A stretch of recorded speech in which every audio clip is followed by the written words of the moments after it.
कहते माँ ज्यादा से ज्यादा जीवन में सत्य को बोलो।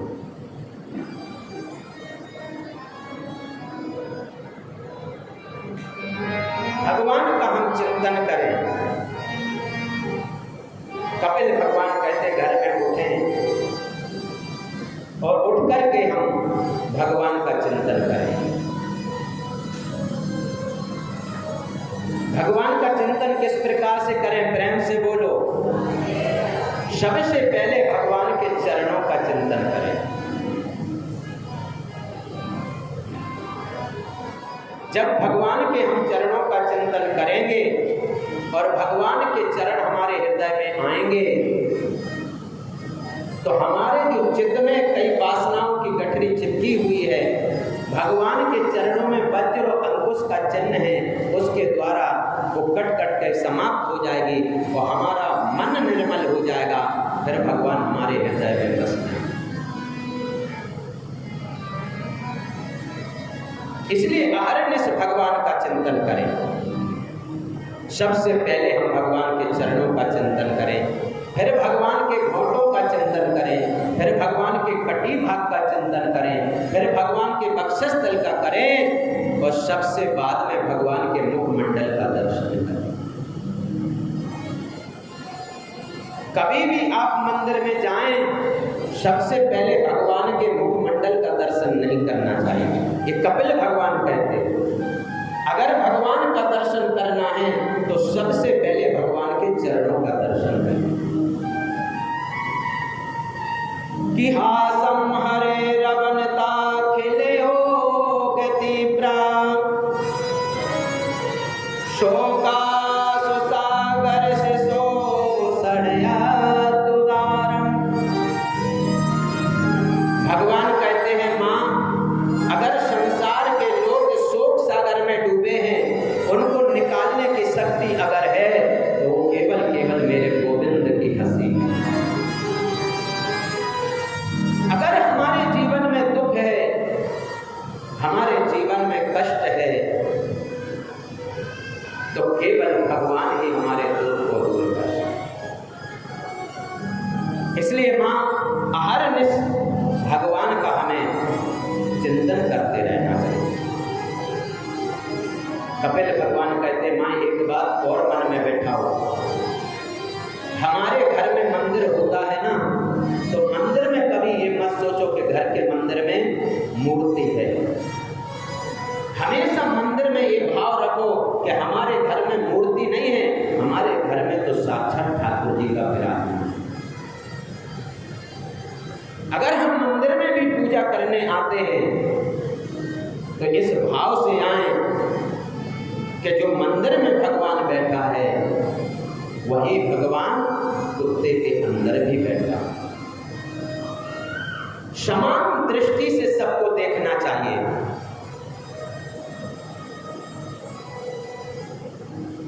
इसलिए मां भगवान का हमेशा चिंतन करते रहे। कपिल भगवान कहते भक्त थे, जीवन में कभी उन्होंने दान नहीं किया। प्रेम से बोलो। एक कपिल भगवान अपना ध्यान योग बताते हैं मां को। सब लोगों ने कहा भले आदमी पूरी जिंदगी निकल गई, तुमने कभी 1 रुपया किसी को दान में नहीं दिया, अब तो बुढ़ापा आ गया, अब तो दान कर लो। तो उन सज्जन ने अपनी अलमारी से एक चांदी का सिक्का निकाला तो मन में सोचा आज शनिवार है, हनुमान जी के मंदिर में जाकर के आज हनुमान जी को चढ़ा करके आ।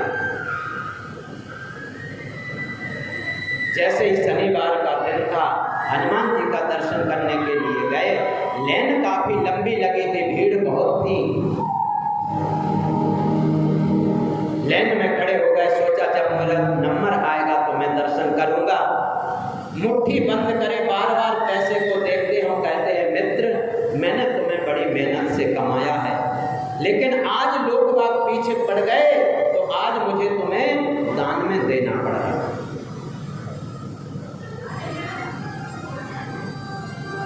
बहुत देर तक हो गए लाइन में खड़े खड़े। जब नंबर आया, हनुमान जी को पैसा चढ़ाने लगे और जैसे ही मुट्ठी खोल करके देखा, अधिक देर तक मुट्ठी बंद थी, पसीना आ गया, वो गीला हो गया था। उसने कहा कि मित्र तुम भी मुझे नहीं छोड़ना चाहते हो? तो उसने पुनः अपनी जेब में रख करके पुनः घर में आ गया। कपिल कहते भगवान मां, भगवान ऐसी भक्ति से नहीं मिलते। सच्चा त्याग कबीर का जो मन से दिया, जब तक मन से सच्चा त्याग नहीं होगा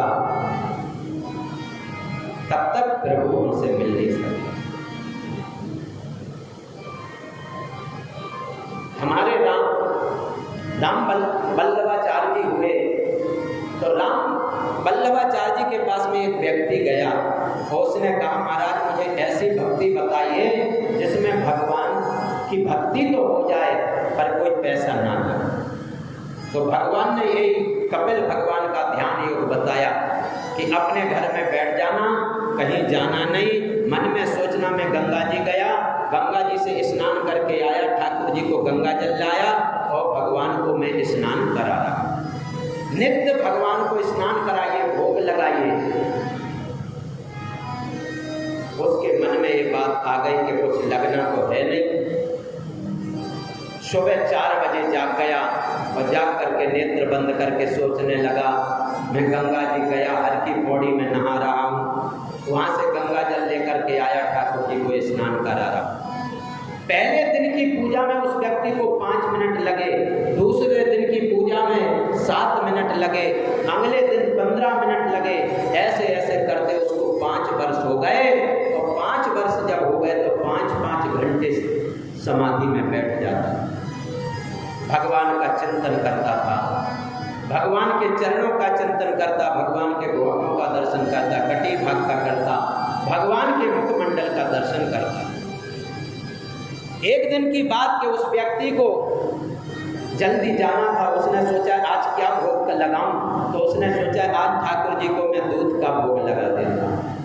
और जब वो जल्दी जल्दी दूध का भोग लगाया तो उससे गलती हो गई कि गिलास में 1 चम्मच चीनी डालनी थी और पड़ गई उसमें 2 चम्मच।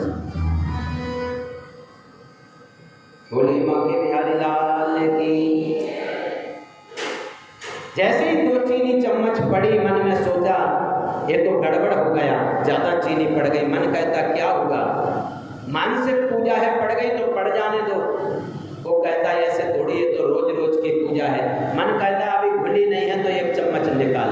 और जैसे ही वो चीनी निकालने के तैयार हुआ, उसी समय भगवान प्रकट हो गए, उसका हाथ पकड़ लिया। भले आदमी, ये तो मानसिक चिंतन चल रहा। कहने का तात्पर्य इतना है कि भगवान का जब हम चिंतन करें, इतना चिंतन करें, इतना चिंतन करें कि भगवान को साक्षात मान करके चिंतन करें। मैं अगर पूजा कर रहा हूं तो मेरे सामने भगवान साक्षात भगवान विराजमान है, भगवान की मूर्ति नहीं है। ये भाव हमारे अंदर होना चाहिए।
सबसे बड़ी परमात्मा की भक्ति है।